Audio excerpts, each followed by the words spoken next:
Hi guys, আমার চ্যানেলে আপনাদের সবাইকে স্বাগতম।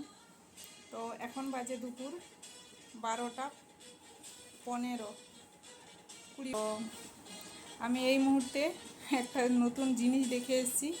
আমার কাছে ওইটা হচ্ছে নতুন, তো আপনাদের কাছে নতুন কি পুরনো সেটা বলতে পারবো না, আপনারা সেটা কমেন্টে জানাবেন। তো চলুন যাওয়া যাক, ওখানে আপনাদের আমি দেখাচ্ছি।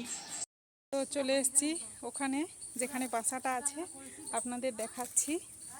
তো এই বাসাটা আমি কখনো দেখিনি। তো এইটা হচ্ছে সেই বাসা। তো বাসাটাকে ভেঙে দেওয়া হবে দু একের মধ্যে, তাই আপনাদের ভিডিওতে দেখালাম। বাসাটা কিন্তু হেভি সুন্দর। তো পোকাগুলো উঠছে, এখানে বেশিক্ষণ থাকা যাবে না, তো চলে যাচ্ছি, দূর থেকে ভিডিওটা করছি। তো আজকের মতো এই পর্যন্ত, আবার দেখা হবে পরের ভিডিওতে। টাটা।